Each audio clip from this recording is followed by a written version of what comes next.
Ladies and gentlemen, boys and girls, welcome to episode number 311 of the VK Bros with Jason and Alex Von Camel.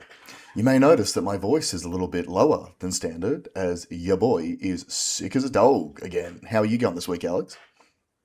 Yeah, good. I've been busy. Good. I'm glad. Speaking of Yeah. busy, before we crack into it, I just want to give a shout out to, we've had a massive uplift in audio listeners, so subscribers on various audio platforms. And we've had a lot of feedback too that like we are a very good just audio listening show. So I appreciate you guys. We do always forget to talk about the fact that we are a value for value show. We do the show every single week for free.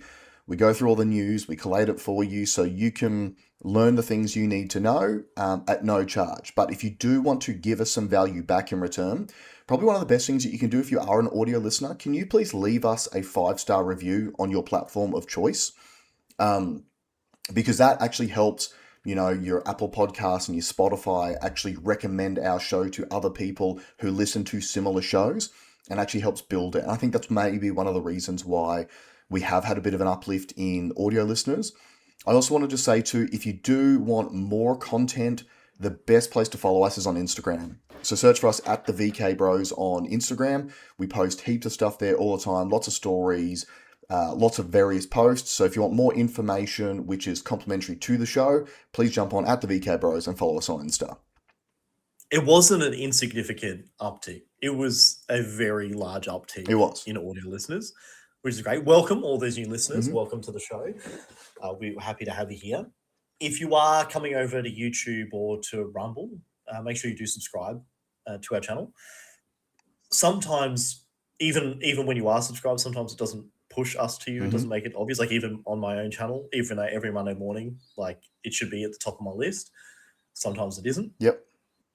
But you definitely increase your chances of seeing our show if you do.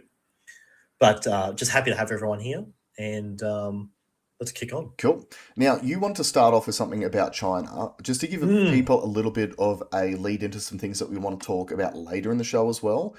There's been a bit of discussion around right-leaning circles in the Anglosphere, so Australia, the UK, Canada, New Zealand, etc., about a thing called the Fabian Society, which I do want to delve into a little bit later. I'm not going to go huge into it, encourage you to actually do your own research, but when we always talk on this show, week in, week out, about when the government creates a policy, it says it'll do this thing, and it does the polar opposite of the thing that it says it'll do, the whole Fabian Society influence might actually help that make sense to a lot more of you as well. So we'll get into that later. But you want to start off there? Yeah, just want to start. There's some economic news that's come out of China, and there is a lot of doom and gloom out there when you pick specific markets over there. Like primarily the property market is essentially collapsing over there. But I found this post that I want to read because this is probably a more level-headed approach. But I think it's definitely, especially through the Australian lens, anything that happens to China does flow onto here. Absolutely. They're our largest trading partner, and we sell a lot of our dirt to them. And a lot of this stuff ties in, right? So China's economy posted its weakest growth in over 3 years. Q2 GDP grew just 4.3% year on year, missing Beijing's own 4.5 to 5% target and marking the slowest pace since the depths of the pandemic in 2022. First half growth came in at 4.7%. The weakness is entirely domestic, and that's important. Retail sales rose just 1% in June. Fixed asset investment fell 5.7% in the first half. Property investment collapsed 18%. That's huge. Exports tell a completely different story. They surged 17.6% in the first half, up 27% in June alone, powered by AI and EV demand. Industrial output climbed by 5.3%. I don't even think we measure our industrial output. Do we have any industry? Probably not. China's economy is two economies. One side is exporting the future, chips, EVs, AI-linked manufacturing, and it's thriving. The other side, ordinary consumers in the housing market, is stuck. The Iran war adds pressure on top, pushing oil as high as $114 a barrel in May, though China has largely avoided the broader economic fallout so far. Beijing is now expected to roll out fresh stimulus ahead of its late July Politburo meeting. The world's second largest economy isn't collapsing. It's just growing on one leg while the other drags. Q2 GDP grew just 4.3% year on year, missing Beijing. Why is that saying the same thing? That's the same thing over and over again. Yeah. Okay, so there is a lot of... The reason why I got on it is because I just saw the 18% drop in property investment, and that triggered me. I was like, oh man, I need to have a look at this because that's an alarm bell, a red flag if I've ever seen one. And then it was good to see that it's not all bad, but it is a very telling story. It's that, and something we've spoken about on the show before, China's domestic growth is its biggest weakness. Mm-hmm. The reason is they don't necessarily have the money to consume on stuff that they want. Mm-hmm. Okay.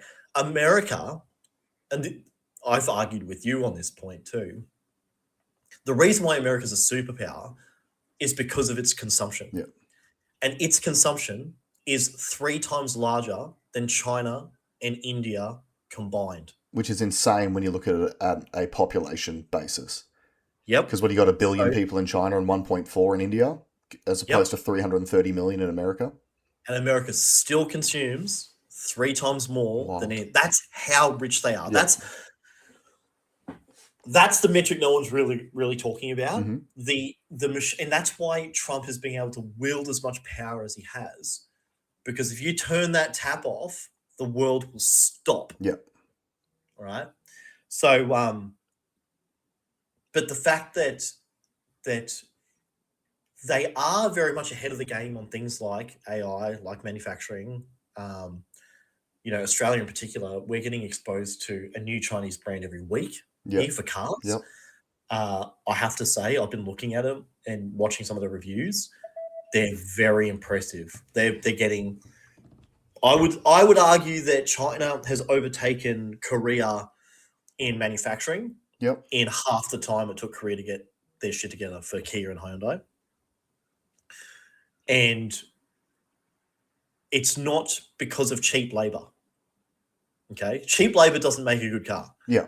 Cheap labor can make a cheap car, but manufacturing processes make a good car. Mm-hmm. And I'm telling you, if you go look at some of these new Chinese things and you open and close the door, the sound they make when they close is better than a lot of the Asian stuff that we've been so used to. Yeah. Yeah. And I just want to put this out there just so I can sort of put a mark in the sand, because I was very anti-Chinese, especially electric car, because I'm a car dealer, right? Mm-hmm. But I'm being converted, and I'll tell you why. The biggest argument against Chinese electric cars in particular was high entry cost when they first came. Sorry, electric car first. High entry cost, but you got the benefit of low running costs being electric. Yep. But you had the disadvantage of very low resale value. Yeah, because the reason for the high entry cost was the cost of the battery, and that's the battery that affects the resale when you have to replace it. Yeah. Expensive to buy, even more expensive to sell, but cheap to run. Mm-hmm. Okay. Whereas a petrol car or an internal combustion engine car was cheaper to buy, more expensive to run, but more lucrative to sell. Yeah. Because the resale value was better. Because there's 3 aspects of car ownership: buying, owning, disposing. Yep. Okay. Now, with China bringing their cars in, the entry price to electric is now, in some cases, cheaper than the pre-existing petrol equivalents. Yeah, it's wild, hey? Then it's cheaper to run because it's electric. And this could get me in trouble.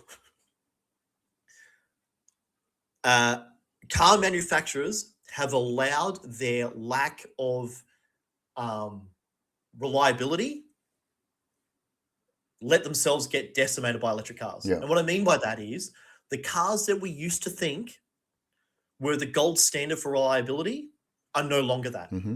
And I can tell you, so with the auction house that I'm affiliated with, we do something like 400 cars a week. Every CX-5 diesel needs an engine. Yep. Every second or third Hyundai Tucson needs an engine. Mm.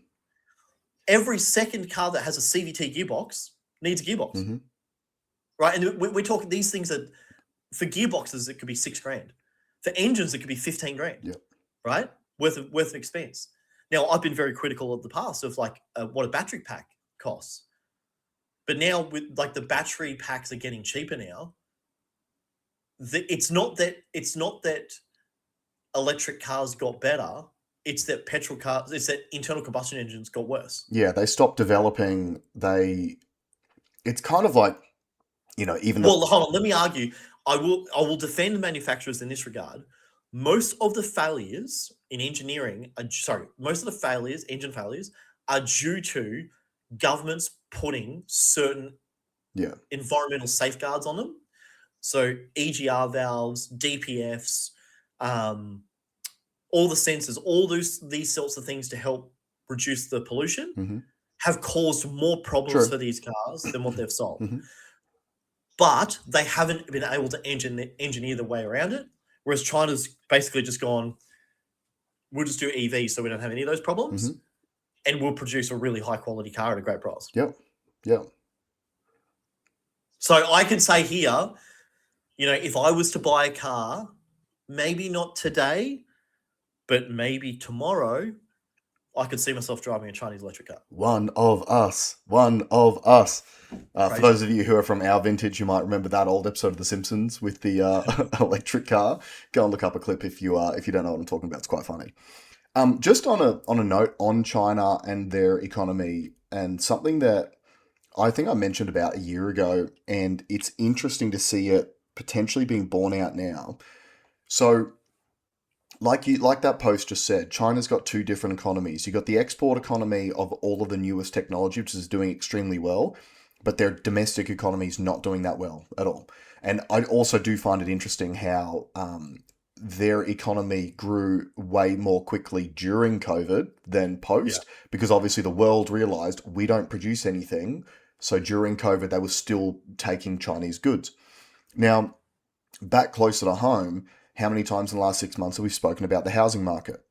And the housing market is now going through quite a large downturn. And we told you this late last year that for some of the things that we were seeing, you're going to have interest rates increase, you're going to have higher inflation, the squeeze was going to start being put on people, and that would negatively affect housing prices. But one of the other things that we mentioned was the laws that the Labor government changed in I believe it was late 2024, which have only just come into effect at the beginning of this month, which are the new Know Your Customer and counterterrorism financing laws, which now apply to real estate agents for foreign investors. Now, why is this relevant? Just as a bit of a rehash, Australia has been seen as a money laundering haven through our housing market for decades.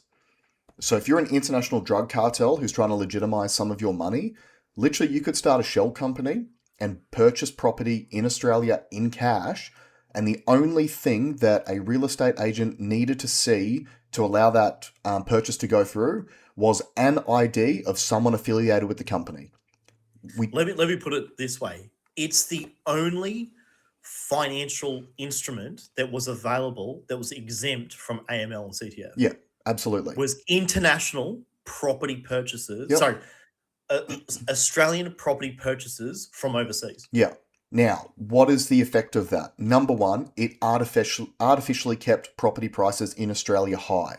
So it doesn't really benefit the banks, for example, having all these foreign investors buy properties, except for the fact that it artificially boosts demand, which means the overall pricing keeps going through the roof. So the mortgages the banks do get to hand out are much higher and therefore more lucrative. Secondly, it's a massive windfall for state and federal governments, because every single one of these purchases, they get stamp duty out of it at the state level, they get a whole range of taxes at the federal level, right? So it was actually an economic boon for previous Australian governments of all persuasions, Labor and Liberal alike, to allow drug money to essentially be rinsed through the country, right? That disappeared at the start of this month. I was just thinking about something as soon as you said it. Monetarily, it's actually a good thing. And here's why. Don't forget that 70% of money creation in Australia is in the form of new loans, new mortgages. So there could be an argument. I'd love someone way smarter than me in economics to sort of pass through this, but if you're doing cash deals from overseas, you're not creating any additional Australian dollars. Yeah. So it's less inflationary. Yeah.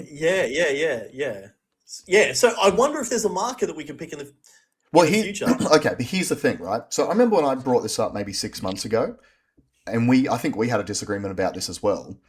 You didn't agree with me that I thought this may have a significant impact on the property market. I think it might be way more significant than we think. Okay. And you've now got this complete, like, this is like worst case scenario for being a property owner at the moment, right? Especially a mortgage holder. So let's say that you bought a house in the last 2 years, essentially as close to the peak of the market as you can. Major markets are already backwards. So Sydney and Melbourne are backwards between 50 and 120 grand already. Queensland's starting to drop off as well. The properties that are still holding their value and slightly increasing are all the ones at the bottom end of the spectrum. You're up to 1 million, 1.1, which are the ones... Starter houses, which are the ones that are applicable to the government's 5% deposit guarantee program they launched at the back end of last year. But here's the thing, and like one of the common threads that I see from people trying to defend that like CGT and negative gearing change policy is a lot of people basically saying, well, if you already owned an investment property, you're not affected by these changes because you can still negatively gear it and you still get the CGT exemptions.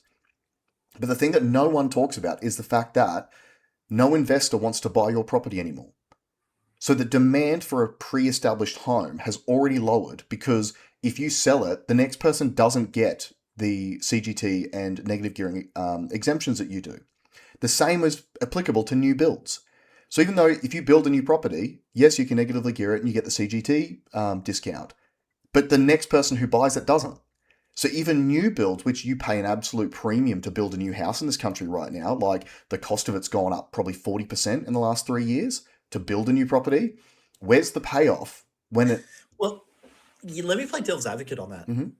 They're not saying it, but you know, we've rightly predicted what's happening in the property market. You've put all your money where your mouth is to make this play.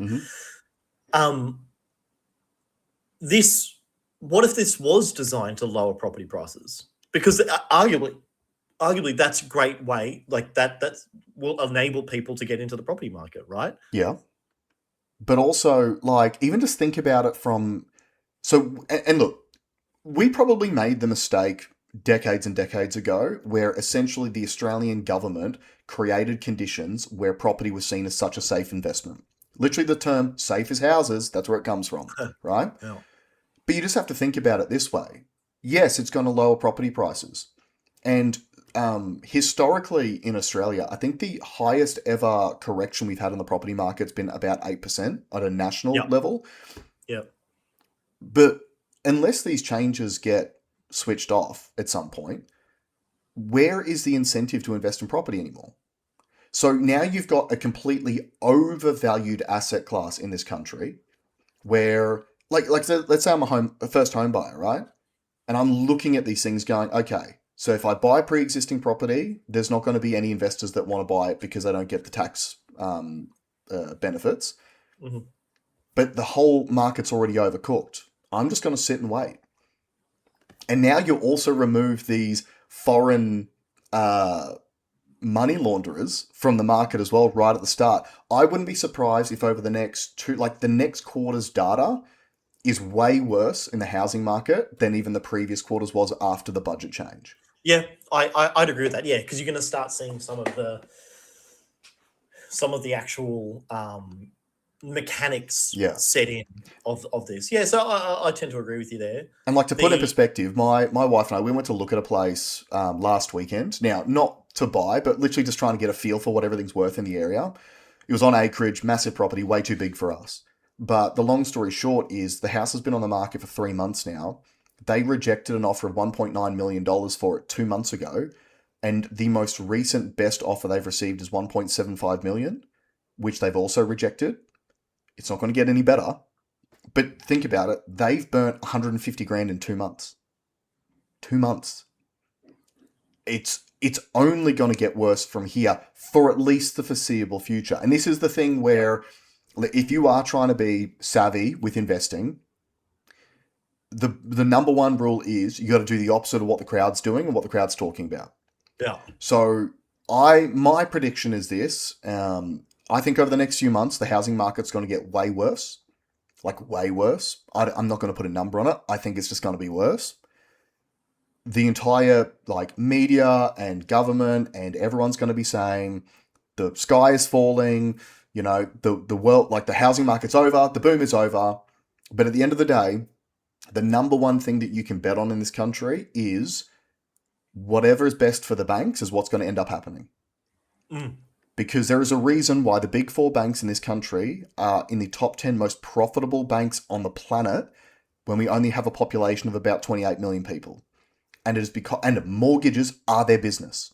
So if people aren't buying houses with mortgages and people aren't selling houses to new people to create this fake, like brand new money, like you said before, and give it out to people and get a cut on it, the banks are going to start putting pressure on the government. And the government is going to do what the banks want because they always have in the past. So my bet, and like you said, I put my money where my mouth is. I sold my house in January. I think I did a pretty good job. My bet is we've got like a 12-month window where things are going to continuously get worse and worse and worse and worse, which if you are looking at property is going to be the best time to buy, because I do think that these tax changes will be reversed at some point. And the excuse they give us to reverse the tax changes is not going to be the real excuse. The real excuse, I believe, will come down to the banks are going to the government going, brother, we give you guys millions of dollars every electoral cycle and you fucked us. Yeah. Like, where's our money? That'll be one. The second factor is going to be state governments, because the state governments get a gigantic portion of their tax revenue from stamp duty. If no one is buying and selling houses, there's no stamp duty revenue. So state governments will be bleeding money. And also, as the price is lower, obviously stamp duty is a percentage. Therefore, every house sale becomes less profitable for the state government too. So these things I do believe will shift around. The question is when. You can never predict it like to the day.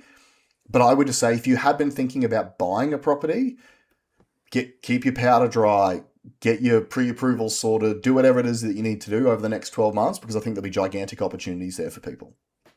This is not financial advice. No, actually, I was just thinking, the biggest problem you're going to run into is like, so you mentioned that state governments are going to lose all that revenue. Mm-hmm. And the big drama that we keep on banging on about is they are incapable of spending responsibly. Correct. And so, which is going to mean high taxes, high cost of living. Therefore, people's household budgets are going to be stretched even further. So like, this is the thing that I think we've said this many times over the years, but like, okay, the lead up to the presidential election in 2024, right? When Trump was running for president again, that was a world event that Alex and I looked at in the future, that if he won, it was going to be a catalyst for a change in the economy and a change in essentially people's, like the social zeitgeist was going to change if Trump won, right? The thing is, in Australia specifically, there is no event that you can look at that will come up in at least the short-term future that is a catalyst for positive change in the economy. And let me explain. Like I said, we're in this perfect storm right now, right? We've just put interest rates up to exactly where they were a year ago when the RBA shouldn't have cut them, but they did before the election, right? Yep. So we just pushed rates back up. The majority of people, well, not even the majority, sorry, I will say, Westpac Bank in particular has already predicted at least 2 more rate rises for this year. Okay? Some of the other banks are saying they're just going to be held. But most banks are saying that there will not be cuts to interest rates until, at the very minimum, mid next year.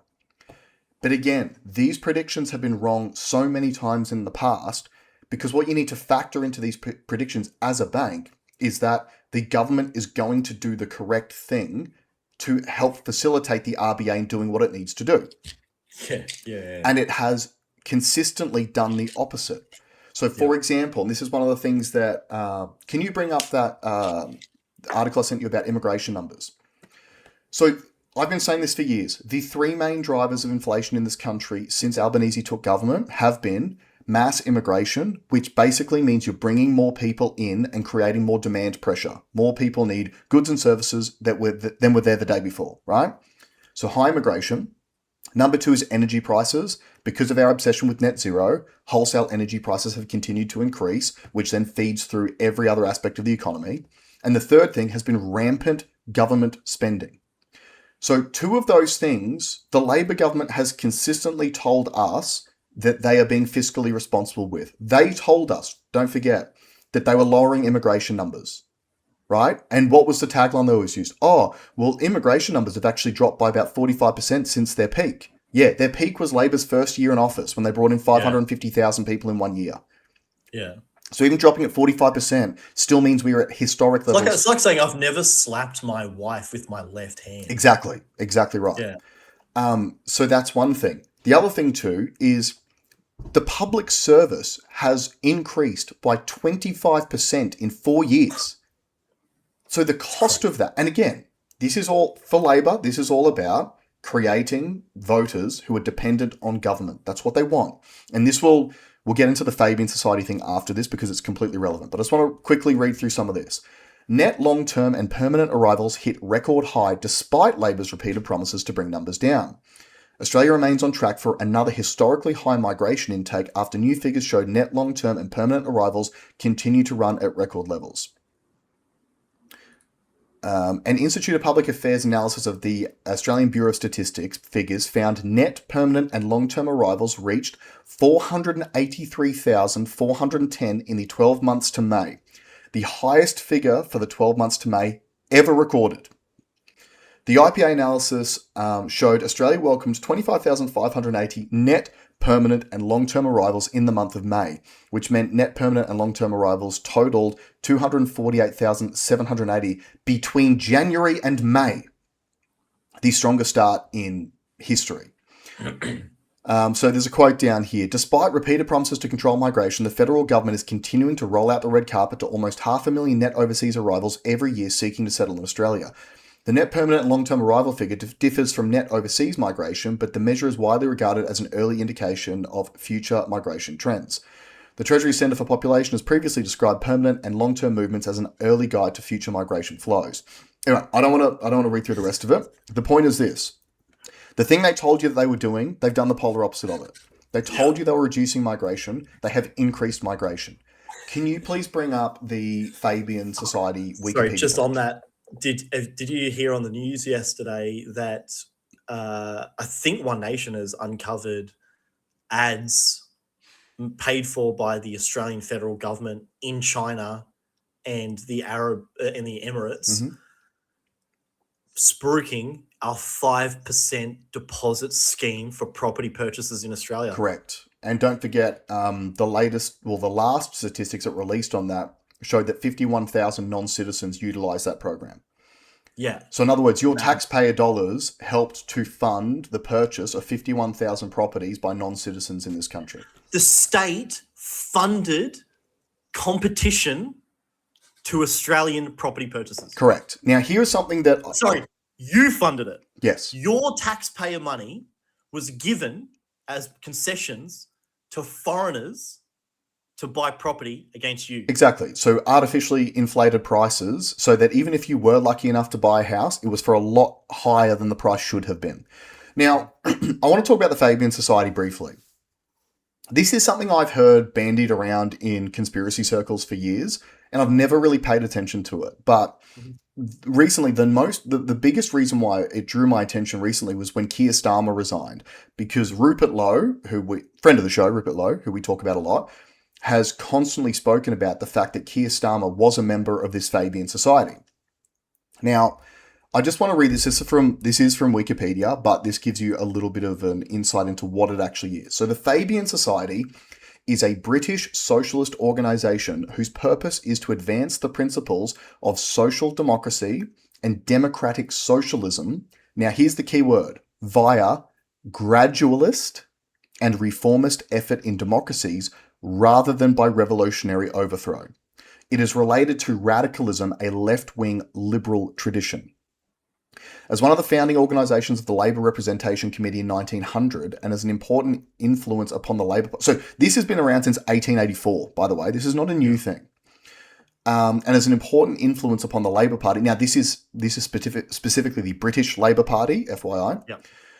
And as an important influence upon the Labour Party, which grew from it, the Fabian Society has strongly influenced British politics. Members of the Fabian Society have included political leaders from other countries such as, I'm not even going to try that one, but Lee Kuan Yew, widely known as a very great leader. Was it Singapore? I think that he was a leader. Singapore, yep. Yeah. Who adopted Fabian principles as part of their own political ideologies. The Fabian Society founded the London School of Economics in 1895. Today, the Society functions primarily as a think tank and is one of 20 socialist societies affiliated with the Labour Party.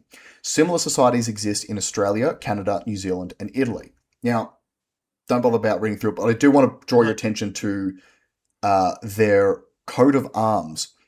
Their coat of arms literally is a wolf in sheep's clothing. It's a wolf on a flag that has FS, Fabian Society. Yep. The wolf is sort of got his hands on a flag and has a sheep strapped to its back. Correct. Now, can you just scroll back up to the top for me again? Oops, sorry. It's all right. We are a live show here. This is how we do. This is how we do it. All right, scroll up. I want to focus on that word, gradualist. Gradualist.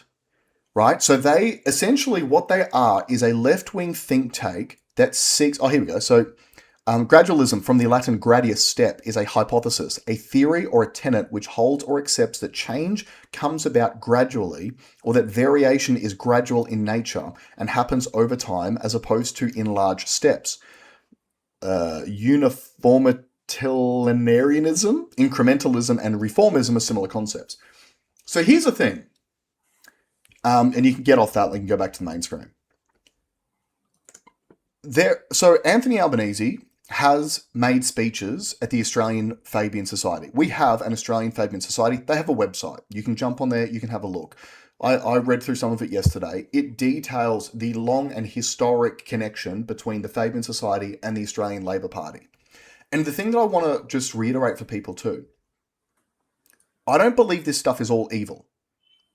At the end of the day, the Labour movement assisted many people, workers in particular, out of poverty and gave them better conditions. And it's the same as unions, right? Unions are not all bad. We talk about the CFMEU and stuff all the time, but unions are not all bad. The working conditions that a lot of workers enjoy today are far better than they have been in previous generations because of works by organisations like unions, and obviously by things like the Fabian Society as well.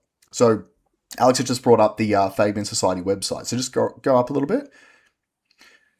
So mission and history. For more than half a century, the Australian Fabians have been at the forefront of research and debate into progressive political ideas and public policy reform.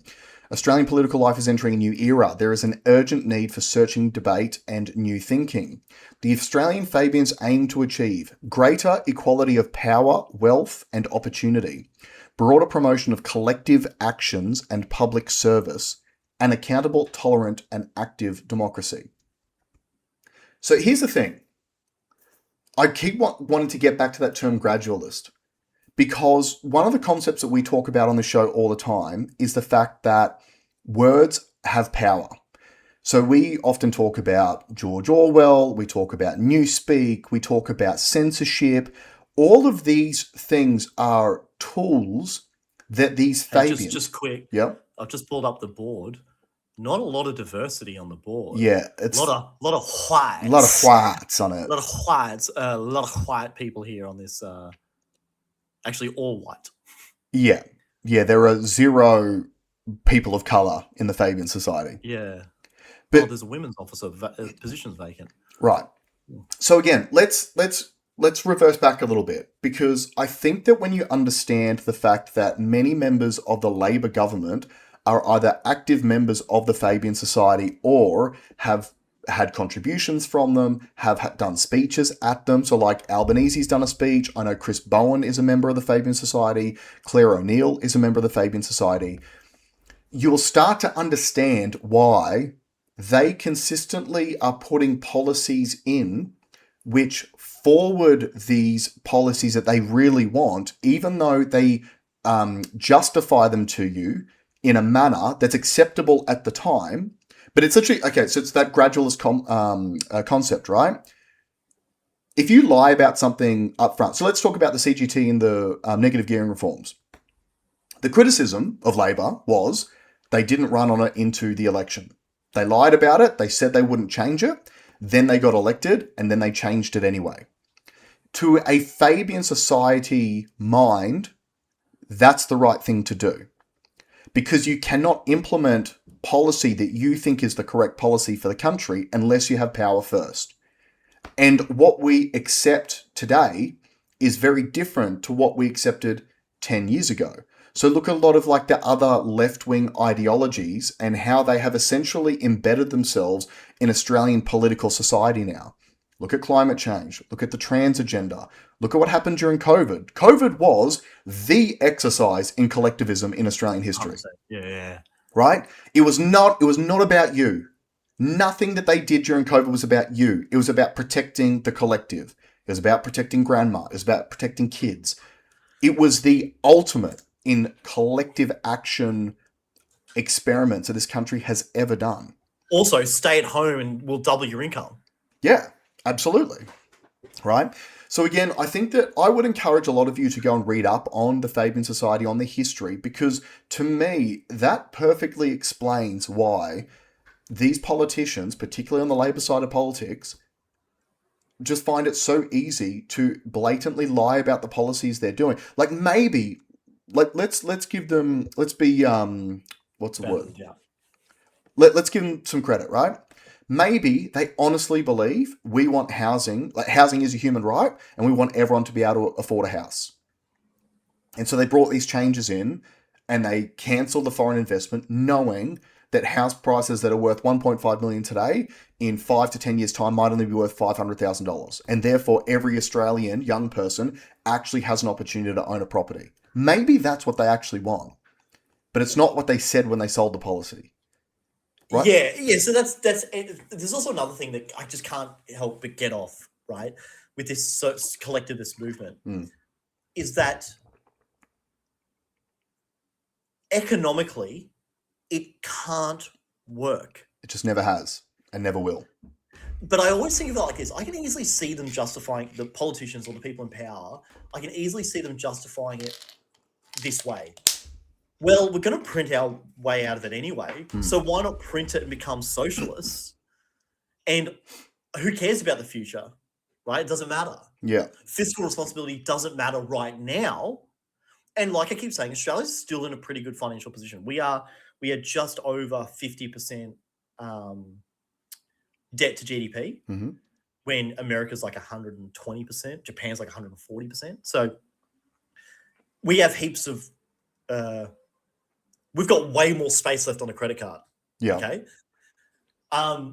You know that they've added $400 billion to our national debt in 4 years? Yeah, but they don't care, dude. They No. don't care. And that's, so from a human nature point of view, and again, like I said last week, socialist ideals are politics on easy mode. Yeah. No one's got, even when I looked at their tenets, right, or their mission, to become fair and equitable. No one says that the world should be unfair and inequitable. Yeah. Right? No one suggests that. No. And you could say, well, giving people money, redistributing from wealthy people to poor people, everyone's gonna it's an easy thing to say.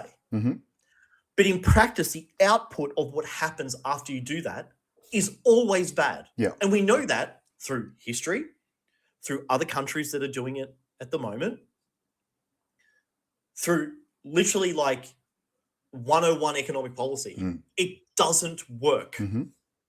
So I almost feel like the zeitgeist we need to move past is we need to start getting good at identifying at what actually works to achieve those goals. compared to what sounds good. Yeah, absolutely. We all want the same thing. The most conservatives want poor people to have more money. Correct. The most conservatives believe that everyone should get looked after by our health system. Mm-hmm. The most conservative of conservatives believe that everyone should have their own rights to exist. Mm-hmm. We all agree on what the objective is, but there's two different ways to get there. And unfortunately, finance is the lifeblood of how we quantify these things. Yep.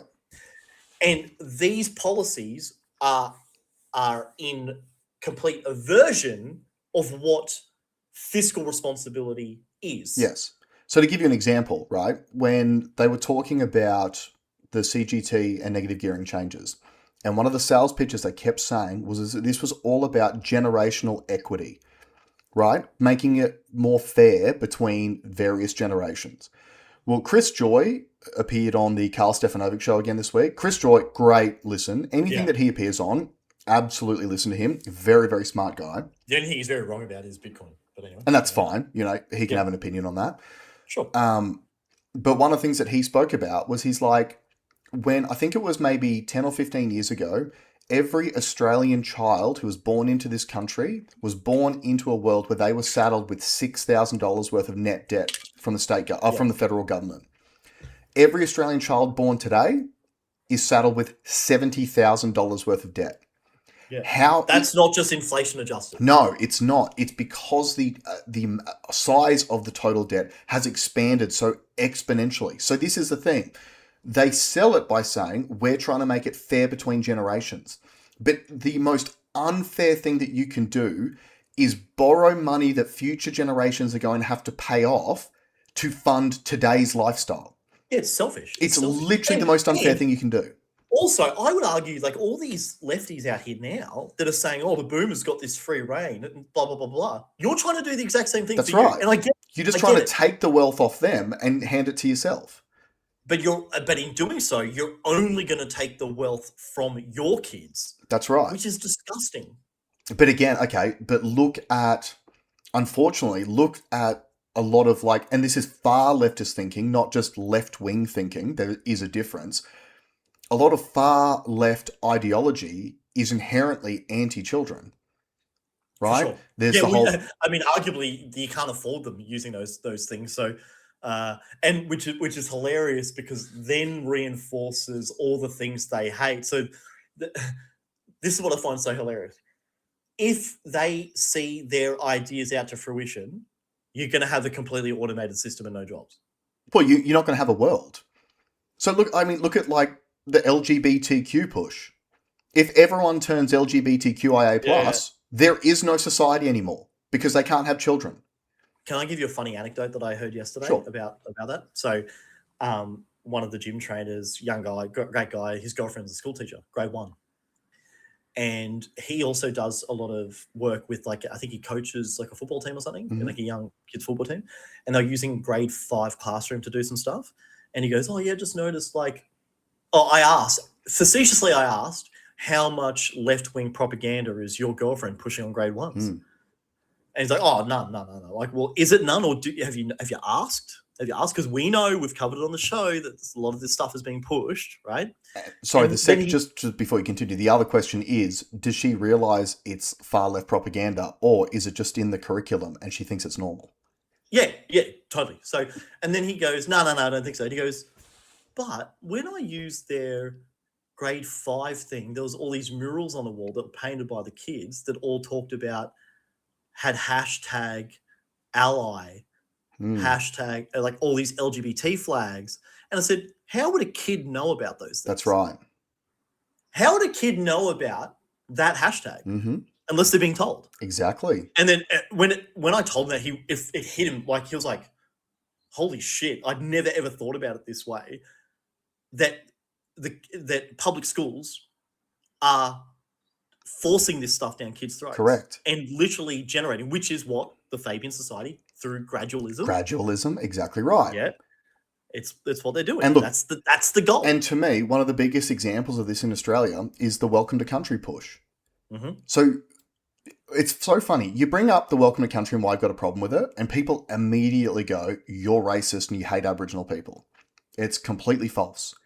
The whole reason why I have a problem with welcome to country is the inherent message in that is whether you are born in this country or not, unless you are of indigenous ethnicity, this country does not belong to you. And you must be welcomed by the indigenous population into your own country. So it is destroying the national identity of Australia. And you're seeing this getting, again, gradually ramping up. So it started out with we had a few welcome to countries at major events. Now it's before every event, right? Every football match, every corporate speaking event, they have to do an I just went to a acknowledgement. stage show last week and they played it and they said it. Yep, you have to do an acknowledgement of country. But here's where it's getting more egregious. They just had the opening of the new War Memorial down in Sydney. Not only did they have a welcome to country, they didn't even play the national anthem.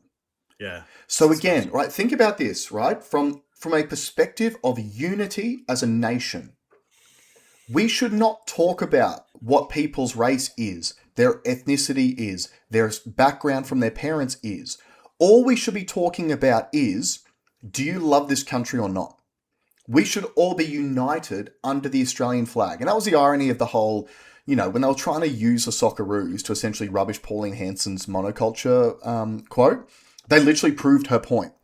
Because you've got a bunch of people who are all different colours from different backgrounds wearing the same coloured uniform, competing under the same flag for the same goal.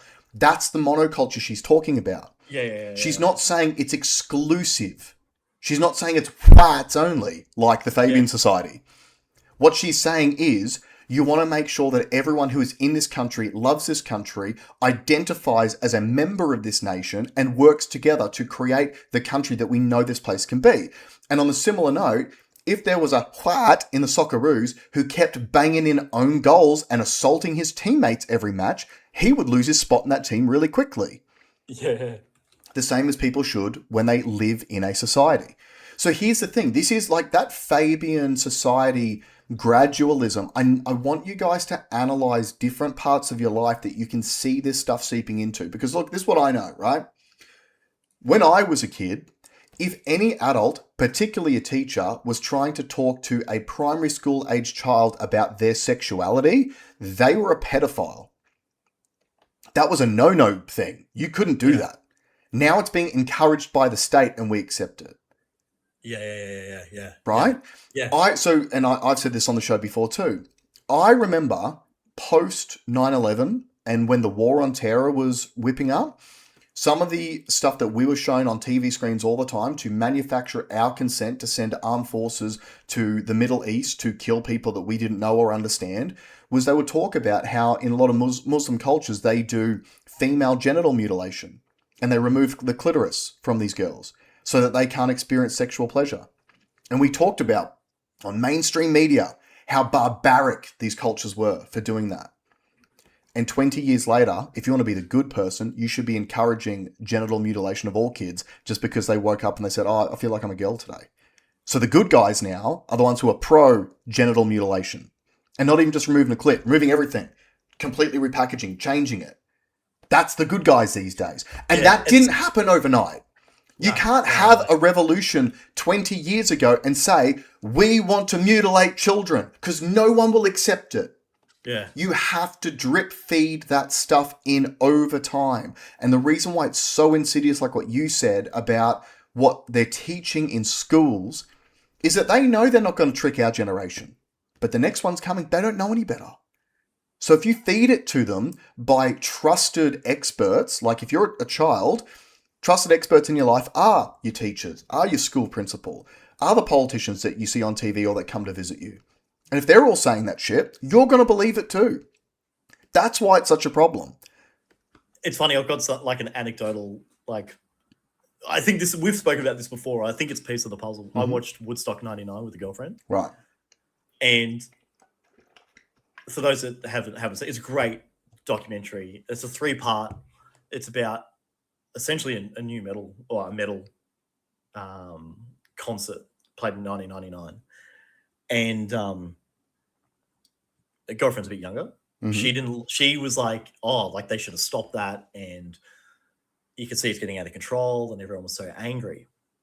And I was thinking back because when I watched it for the second time, I was like, fuck yeah, that would have been awesome to go to. And it was a shit show.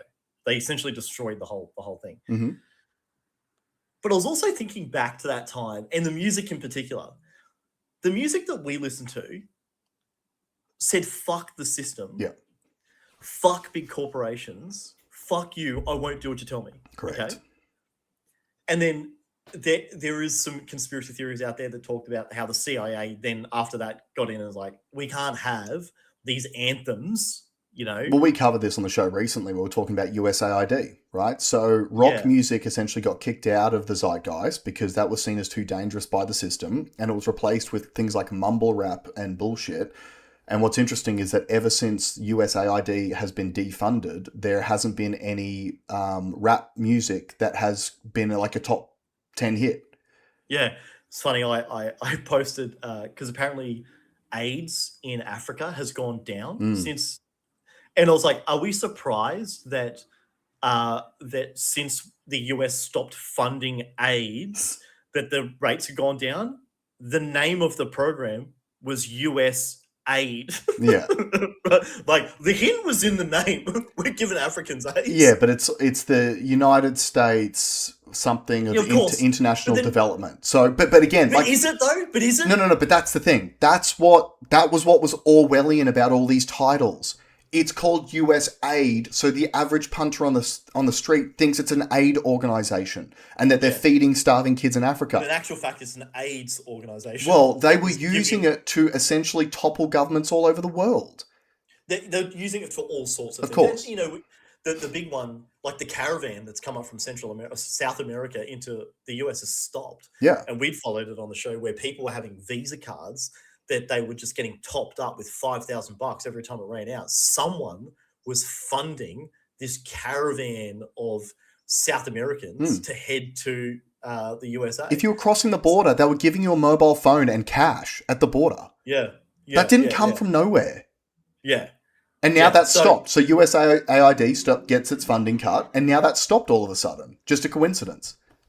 So I guess the overarching lesson is, and don't get caught. See, conservatism hasn't moved, really. It's want small government, want independence, don't want to be told what to do. Fuck you, I don't want to do what you tell me. Yeah, just leave me alone. Basically what conservatism has been. But left-wing liberalism has moved to a crazy point.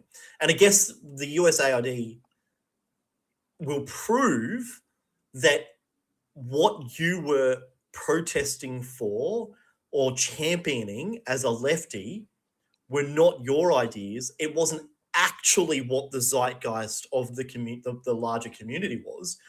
It was been financially funded by certain think tanks that are trying to manipulate our reality. I'm going to send you an article which perfectly illustrates this.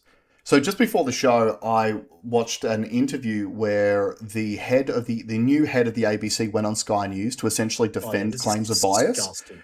And he was trying to claim that the ABC has no bias. And he's like, I don't think you would be able to guess who any of our employees vote for or whether they even vote at all.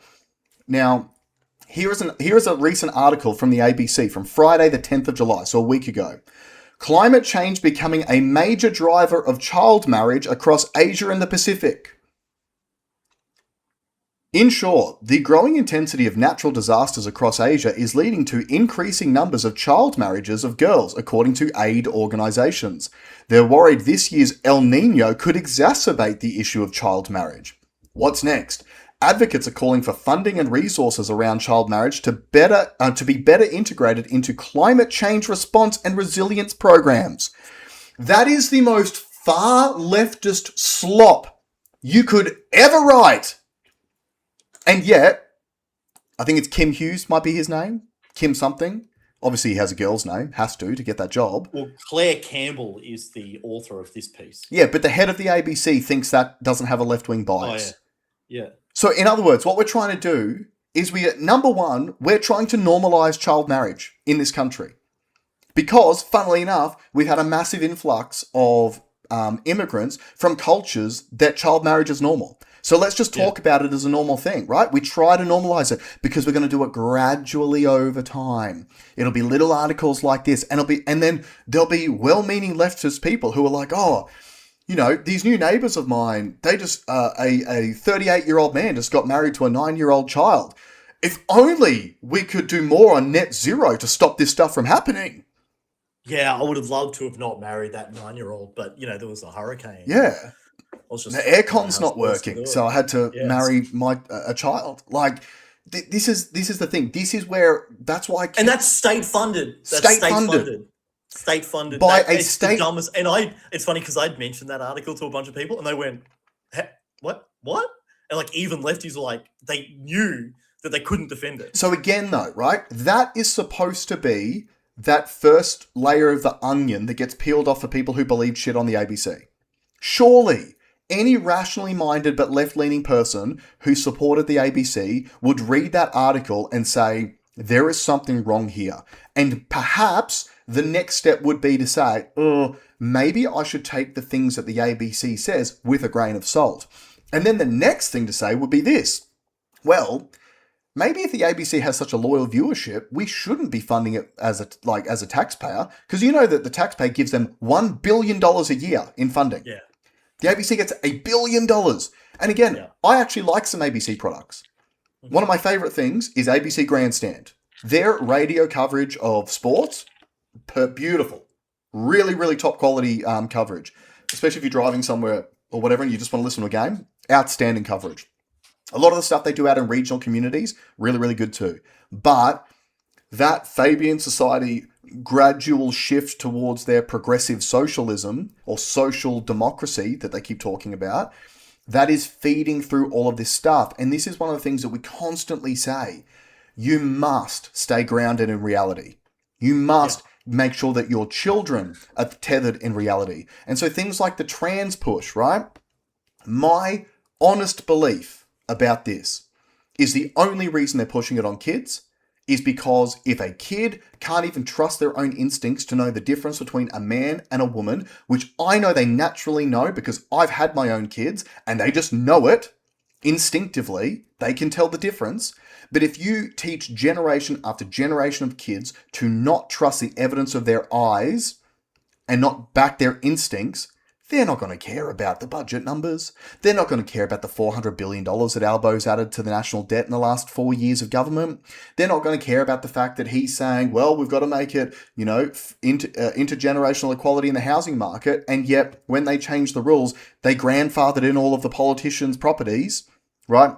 Your Marine Faroukis of the world, far left socialist Greens, except she owns like 6 investment properties, directly benefiting from these policies.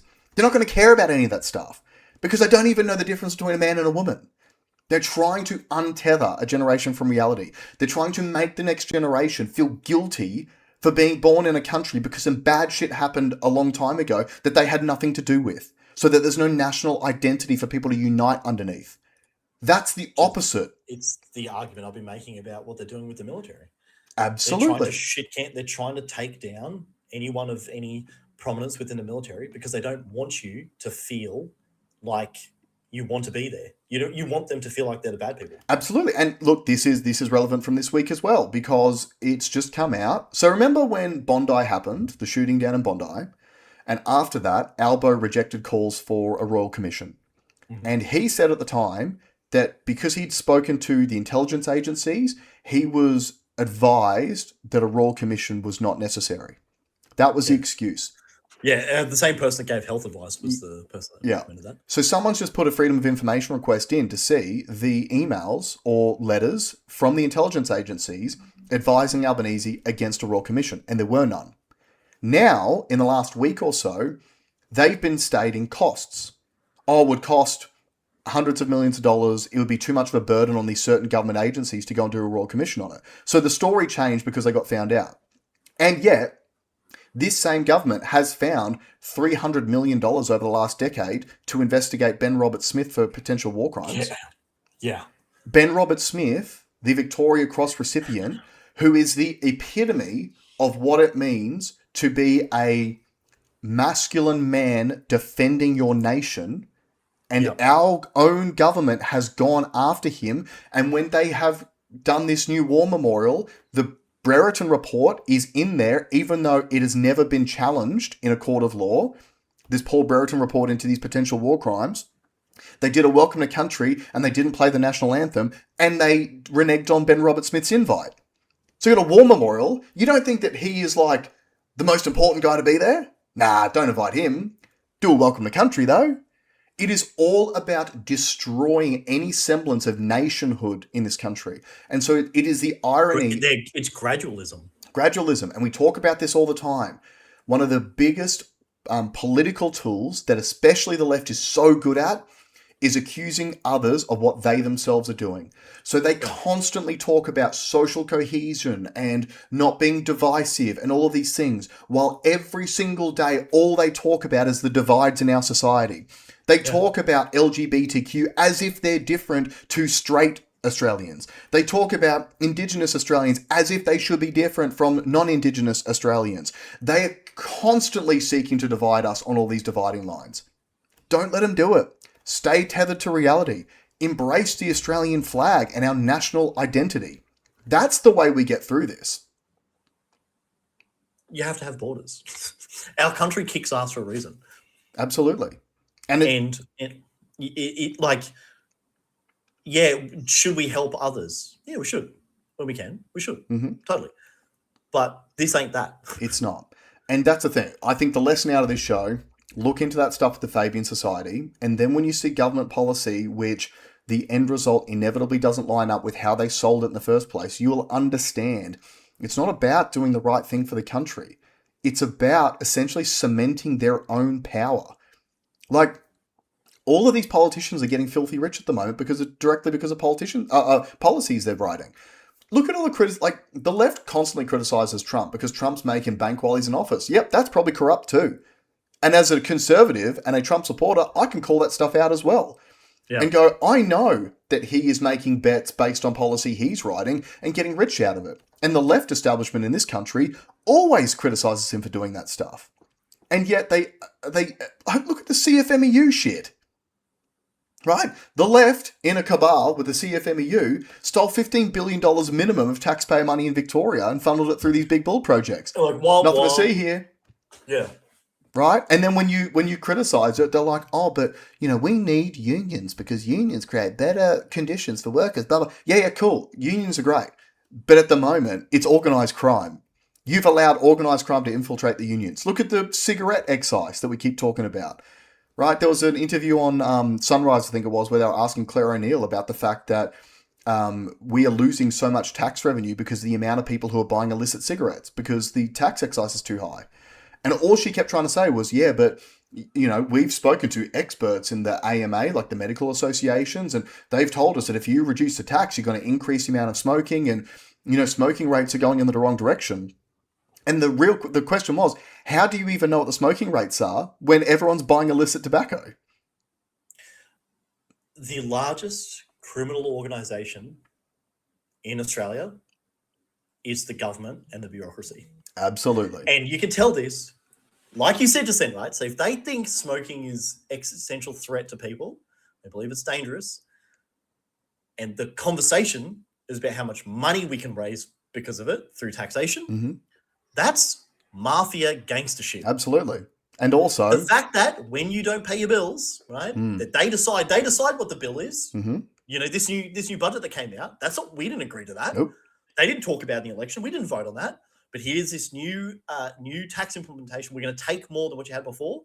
And if you don't pay us, you go to jail. We'll put you in a cage. Right? Mm-hmm. That's gangster shit. And remember, they keep saying that the excise and the taxes on cigarettes are good because they want to discourage people from smoking. Well, why have they just increased the tax on investing? Because they want you to be broke and dependent on government forever. Yeah. And on that note, let's leave it there. Thanks so much for joining us, guys. We'll see you all next week.